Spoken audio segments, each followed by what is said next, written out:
Men Minecraftga muz va olov modini qo'shdim. Endi End olamidagi yagona Ender ajdarhodan tashqari o'zimizning olamda ham 3 xil ajdarho paydo bo'ldi. Ular olovli, muzli va chaqmoqli. Qizig'i shundaki, biz bu ajdarholarni o'zimizga o'rgatishimiz mumkin. Men mana shu olamda mana shu 3 xil ajdarholarni o'zimga o'rgatib olishga maqsad qildim. Men mana bu yelkamdagi ajdarhoni qanday o'rgatib oldim?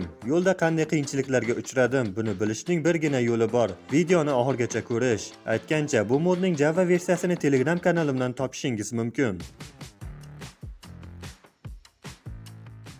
Spawn bilan omadim keldi. O'yinga kirgan zahotim inventarni saqlab qo'yishni yoqib oldim. Chunki bu olamda tirik qolish qiyin masala va men bu videoni ikkinchi marta olyapman. Men o'zimga boshlang'ich narsalarni yasab oldim.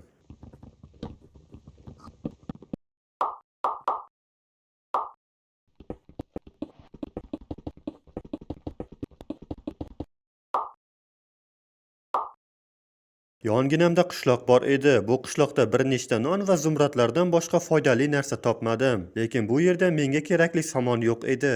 O'zi bu buyumdagi qishloqda somon bo'larmidi? Xullas, bu yerda uy qurish niyatim yo'q, chunki bu buyumda yashashni istamayman. Boshqa qishloq qidirib yo'lga chiqdim. Yo'lda o'zimga ovqat to'plab oldim.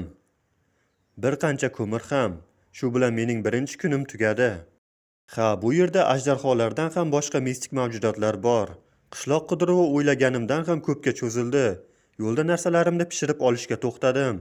Shu payt men bu modga tegishli mis rudasini topdim. Eslatib o'tay, bu mod chiqqanida haqiqiy Minecraftda mis rudasi yo'q edi. Bu misdan zirh va aslahalar yasash mumkin, lekin temirdan kuchli emas. Bu vaqtda men shuncha ovqat to'plashga ulguribman. Boyagi misdan o'zimga shim yasab oldim. Oyog'im ostida shaxta bor edi. U yerdan ozgina temir to'plab oldim. Bu shaxta kichik edi. Men yo'limni davom ettirdim.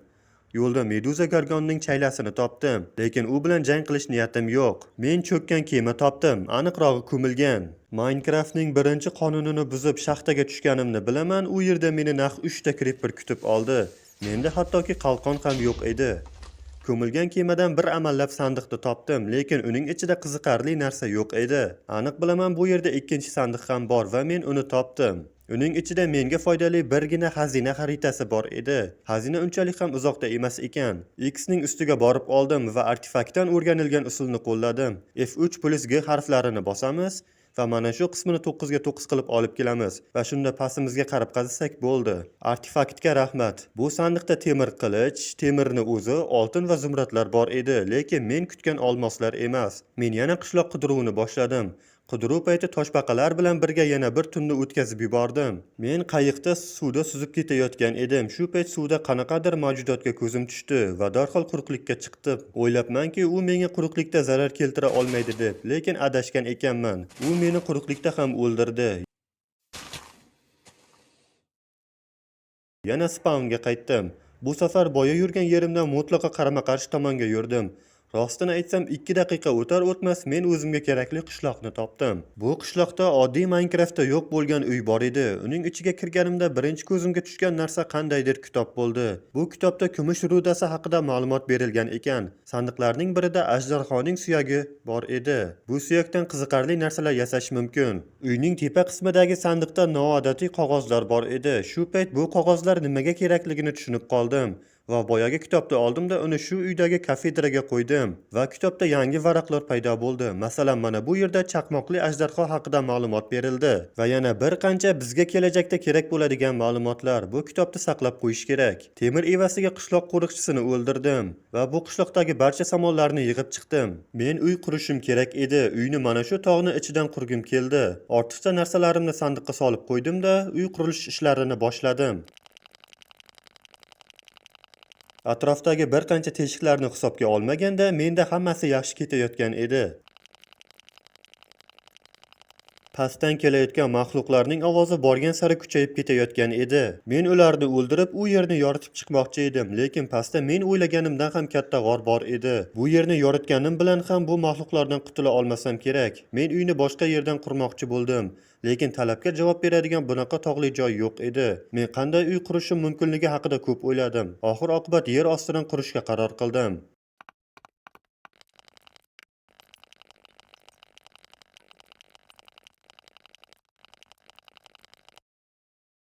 Birozdan so'ng bizda mana shunday bo'shliq paydo bo'ldi. Men pol uchun bir qavat bloklarni olib chiqdim.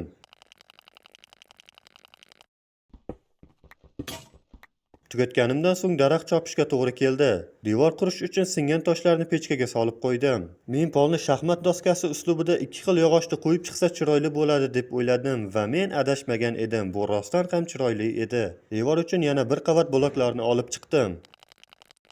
Pechkaga solib qo'ygan boyagi toshlardan chiroyli bloklarni yasab oldim-da va uni devorga qo'yib chiqdim. Devor bitgach, tepa qismi bilan ham shug'ullandim va u yerni ham yog'ochlar bilan to'ldirib qo'ydim. Uyning ichki qismi tayyor bo'ldi. Shundan keyin kirish qismini ham to'g'rilab qo'ydim. Bizning yer ostidagi uyimiz butkul tayyor bo'ldi. Endi barcha narsalarni ichkariga olib kirsam bo'ldi.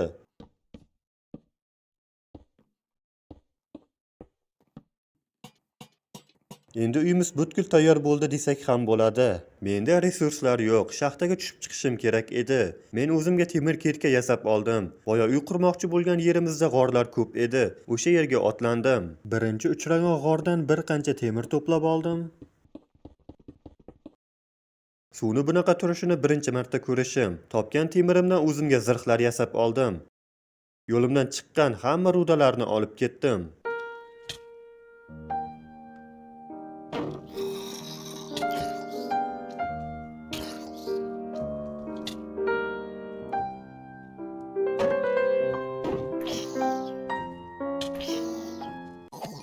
Men zumrad rudasini topdim. Kim bilmasa zumrad olmosdan ham kam uchraydi. Bu g'ordan olmoslarsiz chiqish niyatim yo'q. O'zimga kerakli balandlikka tushib oldim-da, to'g'riga qarab qazib ketdim. 5 daqiqadan so'ng meni mana bunday sovg'a kutib oldi. Olmoslar. Men kumush rudasini ham topdim.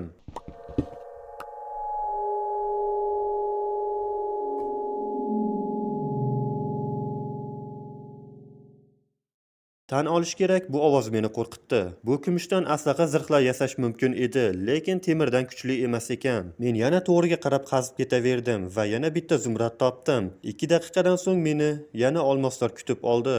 U lavaga o'ralgan edi, lekin hech birini lavaga tushib ketishiga yo'l qo'ymadim. Olmosdan kirka yasab, o'zimga yetarli obsidian olib oldim.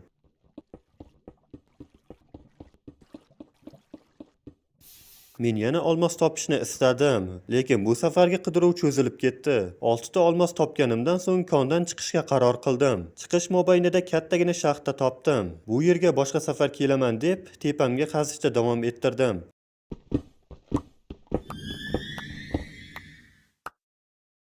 Tashqariga chiqsam hali tong ekan. Yaxshiyamki uyimni koordinatalarini bilaman. Uyga qaytgach temirlarni pechkaga solib qo'ydim. Deyarli 300 tak temir to'plabman. Uyimni oldida buzilgan portal bor ekan. Uning ichida yaxshigina sehrlangan aslahalar bor edi. Uyimni ichida portal qurib uni aktivlashtirib qo'ydim, lekin hali Nezerga sayohat qilish niyatim yo'q. Shakar qamishlarni ekishni unutganim yo'q. Agar suvga mana shunday yarimtalik bloklarni qo'yib chiqsangiz, hosilni yig'ishtirib olish oson bo'ladi. Men qishloqdan kitoblarni olib chiqdim va yana foydali buyumlarni ham. Kravatim rangini qizil qilgim keldi. Kitob javonlari va sehrlash stolini yasadim. Uni uyimni burchagiga qo'ydim. O'zimga anvil yasab oldim. Qishloqdan olingan buyumlarni uyimga qo'yib qo'ydim. Har ehtimolga qarshi qo'ylar uchun qafas yasadim, chunki biz kelajakda o'rgatib olmoqchi bo'lgan ajdarholar katta bo'lishi uchun go'sht kerak bo'ladi. To'siqning ustiga gilam qo'yadigan bo'lsak, biz undan bemalol o'ta olamiz, faqat moblar emas. Menimcha bu eshik qo'yishdan ancha yaxshiroq. Uyimga qizil gilam to'shadim, chiroyli tursin dedim-da. Endi jiddiyroq ishlar bilan shug'ullansak bo'ladi. Men ajdarho ovlashga chiqmoqchiman. Ajdarho bilan masofadan jang qilish uchun menga kamon kerak bo'ladi.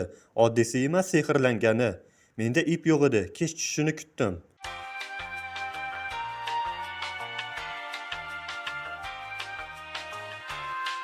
Har doimgidek qidirayotgan narsam topilishi qiyin bo'ladi.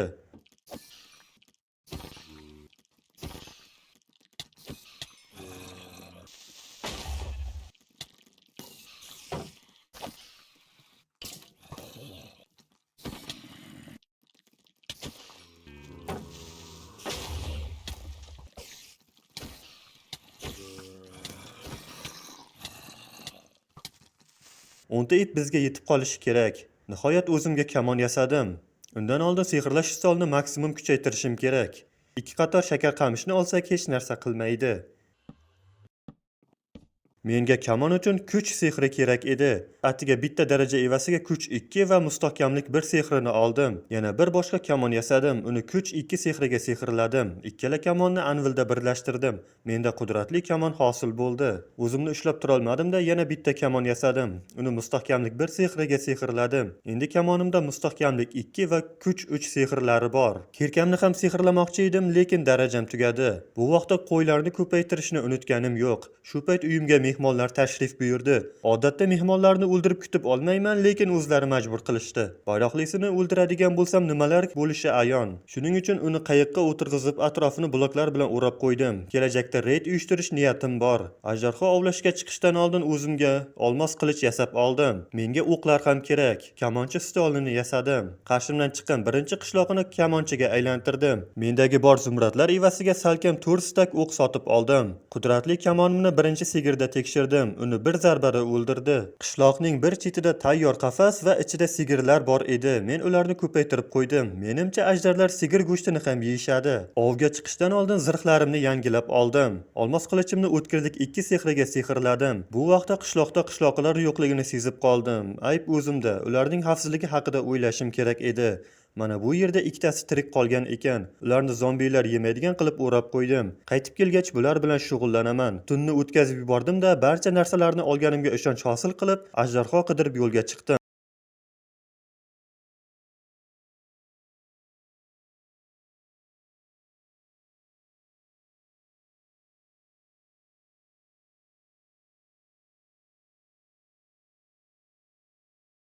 Birozdan so'ng men olovli ajdarhoni topdim. Agar o'lib qoladigan bo'lsam, shu yerda paydo bo'lish uchun kravatni xavfsiz yerga qo'yib ustiga bosib qo'ydim. Hujumni birinchi ajdarho boshlab berdi. To'g'ri, u mendan kuchli, lekin undan farqli o'laroq menda aql bor edi. Yer ostiga tushib oldim va kamondan o'q uzishni boshladim. Men unga ayamay o'q uzishda davom etdim. Bu vaqtda ajdarho menga hech narsa qila olmasdi. Ketib qolishini hisobga olmaganda hammasi yaxshi ketyapti. Men uni oldimga chaqirib yana teshikka tushib olardim. Ayamay o'q uzishda davom etdim.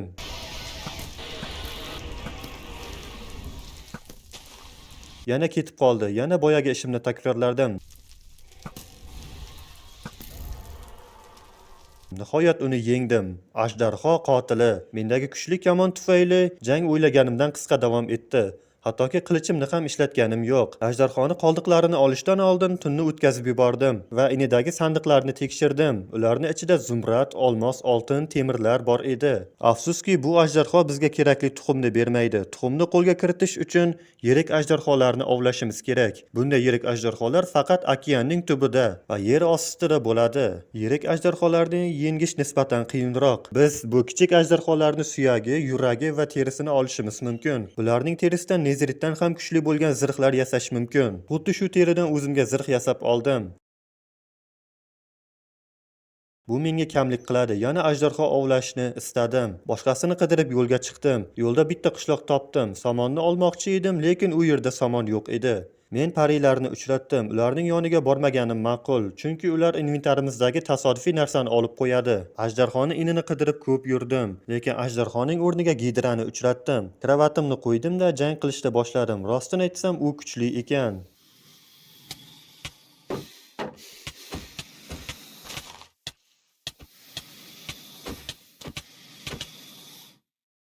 U men bilan jang qilishni o'rniga qayoqdagi bir baliqlarni o'ldirib yurdi.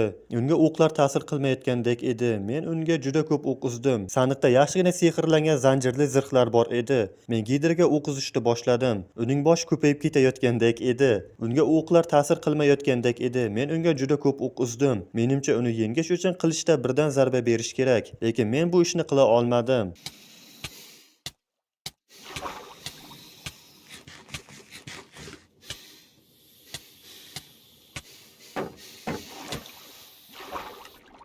Oxir-oqibat bu yerdan ketdim. Yo'lda yana bir ajdarhoning inini uchratdim. Lekin bu yerda ajdarhoning o'zi yo'q edi. Faqat montaj paytida bildim. Men boyagi joyga qaytib kelgan ekanman. Men juda uzoq vaqt ajdarho inini qidirdim. Yo'lda buzilgan portal topdim. Sandiqda hech narsa yo'q edi. Shuni bildimki, men uyimga aylanib kelib qolgan ekanman. Ajdarhoning boshini bezak uchun qo'yib qo'ydim. Hech narsani ortga surishning keragi yo'q. Men yirik ajdarhoni o'ldirib, tuxumni qo'lga kiritmoqchiman. Buning uchun menga katta okean kerak bo'ladi. Bunday okeanda muzli ajdarhoning g'ori bo'lishi kerak.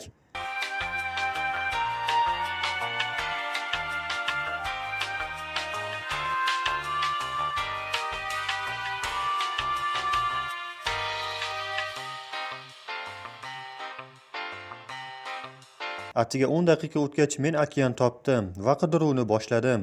Qidiruv payti cho'kkan kema topdim. U yerda qiziqarli narsa bor edi deyish qiyin. Shu payt o'yin boshida meni o'ldirgan mavjudot yana paydo bo'ldi. Bu safar ham u meni o'ldirdi.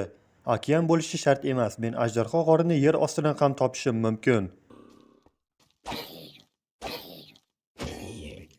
O'rgimchaklar spavnerini topdim. U yerdagi sandiqda plastinka bor edi.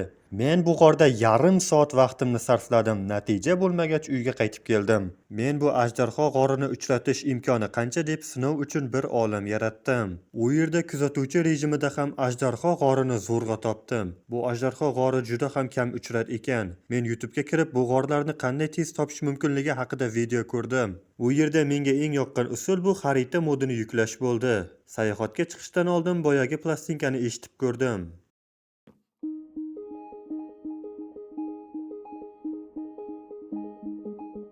Rostini aytsam, Minecraftdagi plastinkalar menga yoqadi.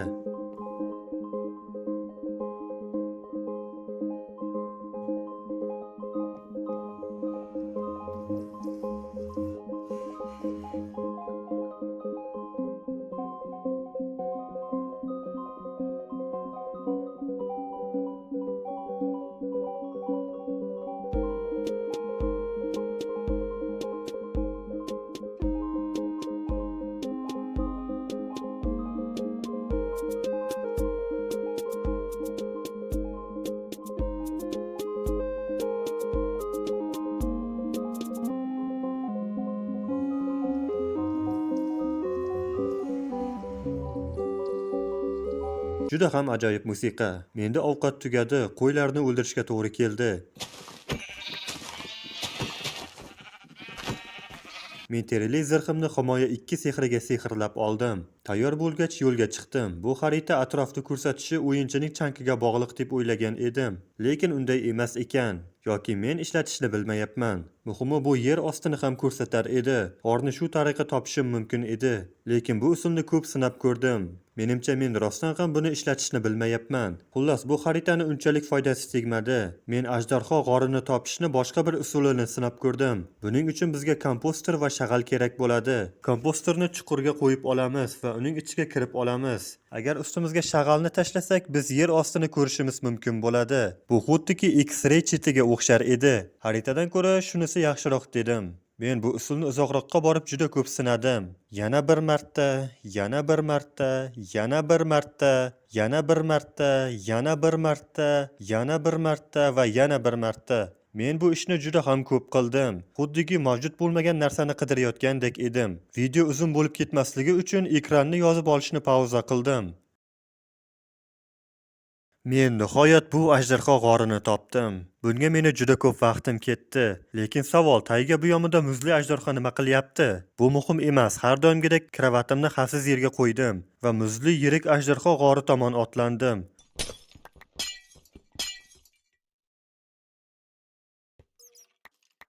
U uxlab yotgan edi. Birinchi zarbani men berdim.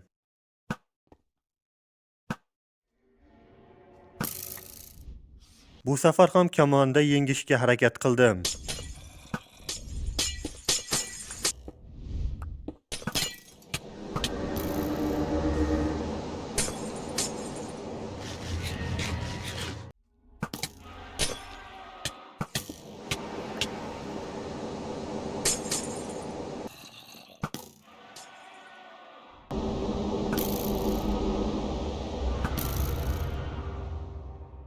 Oxir-oqibat men uni yengdim. G'alaba qozonganimdan xursand edim, lekin xursandchiligim uzoqqa bormadi. Men shisha idishlarga ajdarhoning qonini olib oldim. Qon nimaga kerak deyishingiz mumkin. Buni yaqin kelajakda bilib olasiz. Ajdarhoning qonini olganimda uning terisi yo'q bo'ldi. Ayni damda menga qondan ko'ra terining foydasi tekkan bo'lar edi, lekin meni xafa qilgan bu narsa emas edi.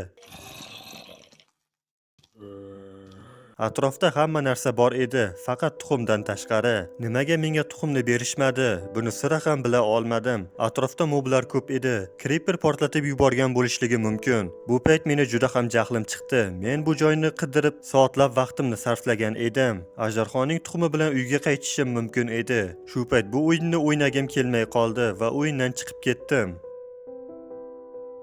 Lekin ertasi kuni baribir bu o'yinga qaytib kirdim. Shuncha ishlar bo'lganiga qaramay, ajdarho chavandozi bo'lish maqsadim so'nmagan edi. Bu safar xarita modini boshqasini o'rnatdim. Bu xaritani yaxshi tomoni men chanklarni ko'tarsam, u uzoq masofani ko'rsatar edi. Lekin nimagadir ajdarho inini ko'rsatmayapti. Mayli, bu muhim emas. Shu payt men uzoqda katta qorli biyom borligini ko'rdim. Agar Minecraftda bunday katta qorli biyomlar kam uchrashini hisobga olsak, katta ehtimol bilan u yerda yirik muzli ajdarhoning g'ori bo'lishi kerak. Nimaiki bo'lmasin, menda tavakkal qilishdan boshqa chora yo'q. Men o'sha biyom tomon otlandim.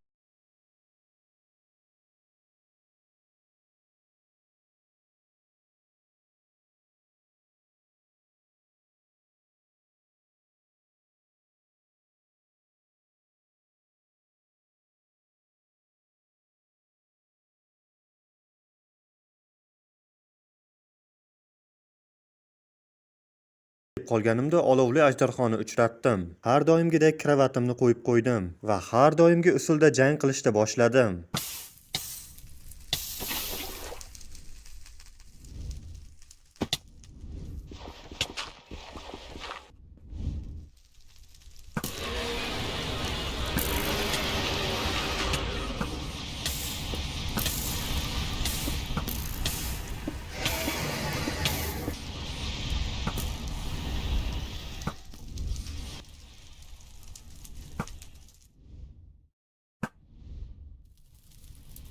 Uni yengib bo'lgach, undan tushgan hamma narsani oldim.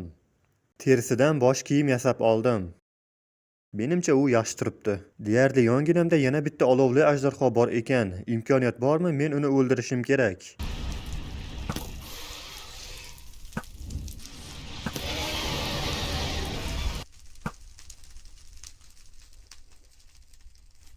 To'g'risini aytsam, bu safargi jang cho'zilib ketdi.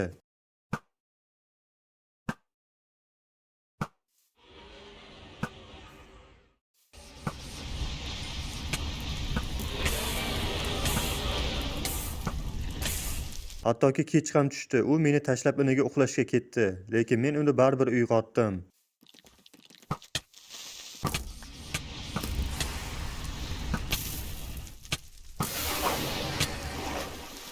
U meni o'ldirdi va yana uxlashga ketdi. Bahonada men ham uxlab yubordim.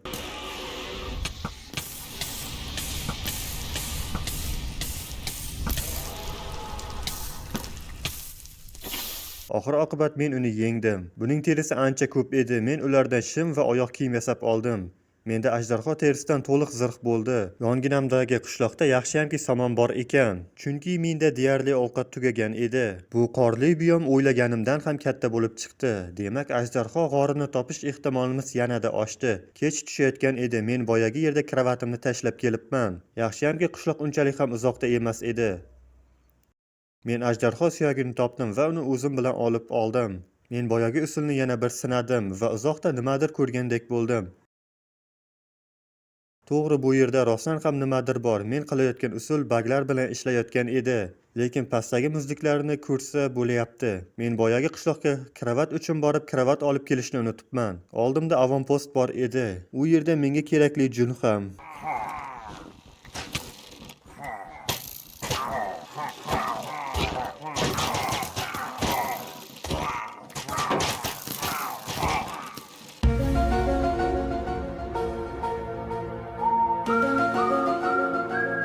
Men atiga 3 tagina jun olgan edim. Bular bilan pachaklashishning foydasi yo'q dedim-da pastga qarab qazib ketdim. Kravat yasab oldim-da uni ustiga bosib qo'ydim. Ko'rgan narsam yolg'on emas edi. Bu rostdan ham muzli ajdarho g'ori edi. Har doimgidek uxlab yotgan edi.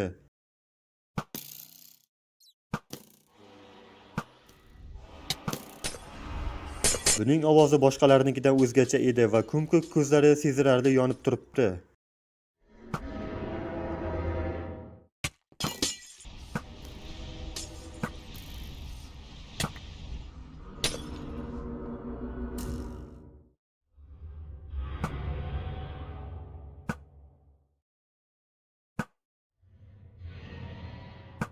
Juda ham ko'p o'q otganimdan so'ng u nihoyat o'ldi. Esdalik uchun suratga tushdim.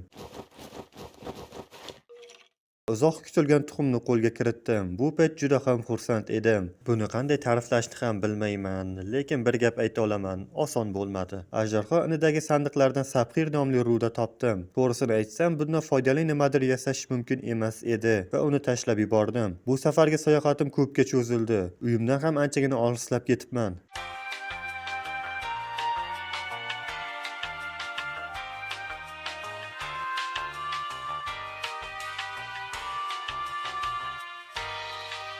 Nihoyat uyimga yetib keldim. Men anchagina ajdar ovlabman. Ajdar chanoqlarini uyimni tepasiga qo'yib qo'ydim. Ajdarho uchun joy tayyorladim. Keyin ajdarhoni boshqarish uchun tayoq yasadim. Muzli ajdarho tuxumini suvga solishimiz kerak. Men ajdarho tuxumdan chiqishini o'z ko'zlarim bilan ko'rishni xohlayman.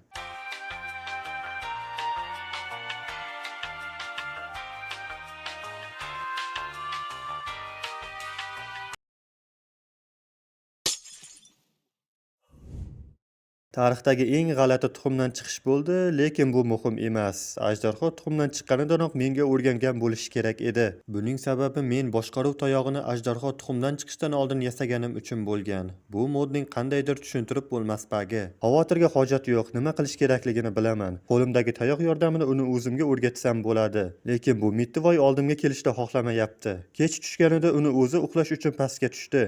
Men uni o'sha payt o'zimga o'rgatib oldim. Odam do'sti. Maxluqlar ko'payib ketdi. Uxlash kerak. Bu ajdarhoning mittigina yoqimtoyligini qaranglar. U hattoki yelkamga ham chiqa oladi. Umid qilamanki, uning onasini o'ldirganimni u hech qachon bilmaydi. Xullas, qo'limdagi tayoq bilan uni boshqarish mumkin. Agar ustiga bosib qo'yadigan bo'lsak, u turgan yerdan hech qayerga ketmaydi. Bu ajdarhoni katta qilish uchun bizga ko'pgina maxsus ovqat kerak bo'ladi. Go'sht menga deyarli muammo bo'lmaydi, lekin suyaklar mob ferma qurishga to'g'ri keladi. Lekin men videoni shu yerda tugataman. Keyingi qismda entni ozod qilishga boramiz. Mob ferma quramiz. Olovli yoki chaqmoqli ajdarhoni o'rgatib olamiz. Eng muhimi mana bu muzli ajdarhoni katta qilib unda uchib ko'ramiz. Bu kanalimda qilgan birinchi katta videoyim bo'ldi. Umid qilamanki, u sizga yoqdi. Agar yoqqan bo'lsa, like va obunani esdan chiqarmang. Men ikkinchi qismni shunga qarab tezroq chiqaraman.